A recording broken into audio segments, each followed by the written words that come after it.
Hello बच्चों, तो आओ प्रश्न को देखते हैं। योगफलों को ज्ञात कीजिए। बच्चों देखो, यहाँ पर हमें दिया गया है 7 प्लस 10 सही 1/2 plus 14 plus dot dot dot plus 84। तो दिए गए प्रश्न की मुख्य अवधारणा की बात करें तो बच्चों यहाँ पर हम देखेंगे समांतर श्रेणी अर्थात एपी।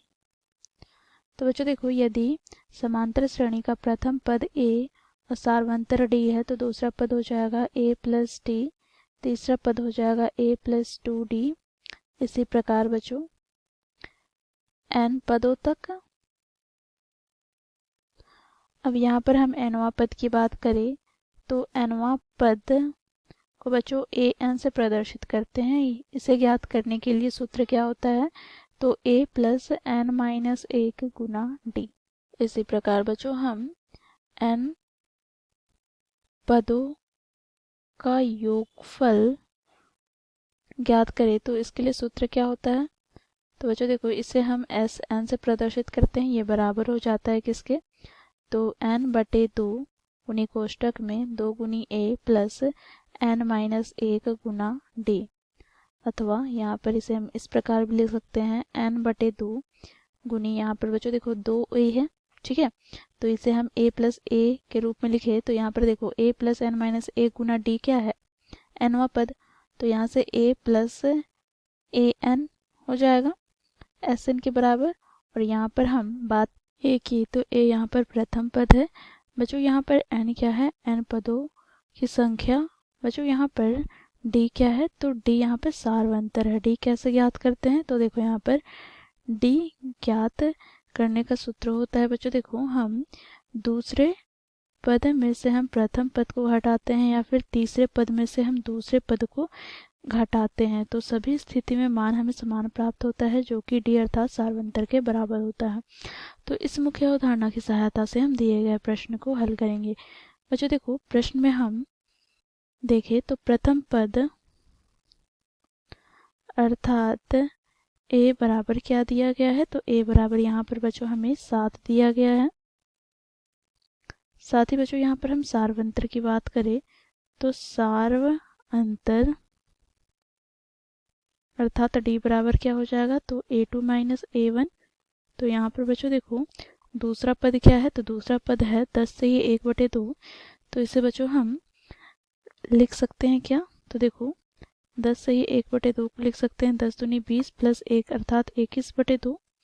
तो यहाँ पर 21/2 माइनस यहाँ पर प्रथम पद क्या है, तो 7, तो यहाँ पर हम लिखेंगे 7, ठीक है। बच्चों देखो इसे हम आगे सरल करते हैं तो यहाँ से हमें प्राप्त हो जाएगा क्या, तो लघुत्तम आ जाएगा 2, यहाँ पर 21 माइनस 14, तो यहाँ से हमें प्राप्त हो गया 7/2। हमें सार्वंतर अर्थात टी का मान प्राप्त हो गया। अब बच्चों यहाँ पर हमें nवां पद अर्थात अंतिम पद क्या दिया गया है, तो अंतिम पद ए एन बराबर हमें दिया गया है बच्चों 84, ठीक है। अब बच्चों यहाँ से हम जानते हैं क्योंकि ए एन हम कैसे ज्ञात करते हैं, तो इसके लिए सूत्र होता है a plus n minus 1 Guna d बराबर हो जाएगा 84 के। तो यहाँ से हमें प्राप्त हो जाएगा a का मान क्या है 7 प्लस यहाँ पर n माइनस 1 गुना यहाँ पर d का मान 7/2 बराबर 84। तो यहाँ से हमें प्राप्त हो जाएगा क्या, तो देखो n माइनस 1 गुना 7/2 बराबर 84 माइनस 7। तो यहाँ से हमें प्राप्त हो जाएगा n माइनस 1 गुना 7/2 बराबर बच्चों देखो 84 में से 7 घटाएंगे तो हमें प्राप्त हो जाएगा 77। 7 से विभाजित करते हैं तो यहाँ पर 11 और यहाँ से बच्चों हमें n माइनस 1 बराबर प्राप्त हो जाएगा 11 गुनी 2 अर्थात यहाँ से बच्चों हमें प्राप्त हो जाएगा n बराबर 11 दूनी 22 प्लस 1 अर्थात यहाँ से हमें n का मान प्राप्त हो गया 23, ठीक है। अब बच्चों क्योंकि हमें 23 पदों का योगफल ज्ञात करना है तो बच्चों इसे हम s 23 से प्रदर्शित करते हैं तो ये बराबर हो जाएगा किसके, तो यहाँ पर देखो n के स्थान पर क्या है 23, तो यहाँ पर हम सूत्र लिखेंगे n/2 गुनी यहाँ पर a प्लस ए एन, ठीक है।